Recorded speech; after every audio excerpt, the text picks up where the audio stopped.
Senators return to Capitol Hill today as the government shutdown drags into its 27th day. The USDA now says millions of Americans relying on food stamps may lose those benefits next month. And thousands of federal employees are missing paychecks. That includes air traffic controllers. A staffing shortage temporarily grounded planes at LAX yesterday. The FAA says workers are calling in sick and more delays are expected. CBS News congressional correspondent Nicole Killian joins us from Capitol Hill with more on all of this. Good morning, Nicole. The Trump administration announced there will be no federal food aid issued November 1st. What does that mean for our viewers who rely on it?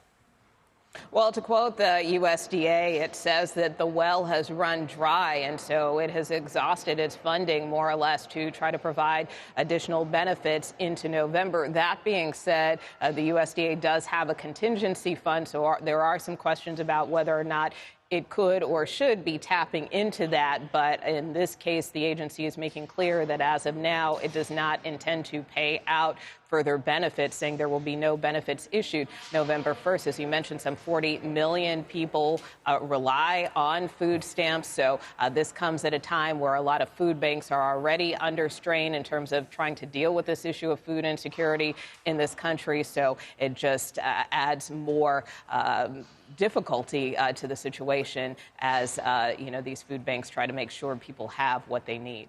And Nicole, we know that in general, people have low approval ratings of Congress. But as more Americans continue to feel the shutdown strain, I'm wondering how Democrats and Republicans are defending their actions right now.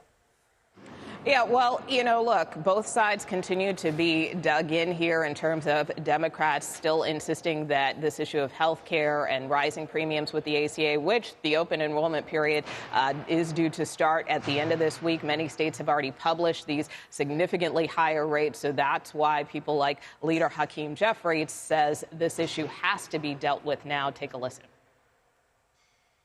That's why we need action, not simply words, a wing and a prayer promise. The premiums are not locked in terms of the reality that if we can act legislatively and act now, we can extend the open enrollment period. We can push it back, and we can intervene as a Congress in order to actually protect the affordability of health insurance for tens of millions of people.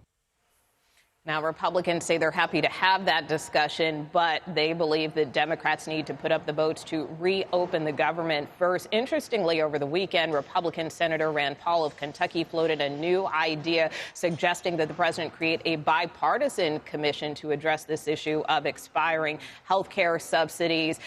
But again, he emphasized that Democrats should reopen the government first. All right, Nicole, with all the latest on Capitol Hill. Thank you.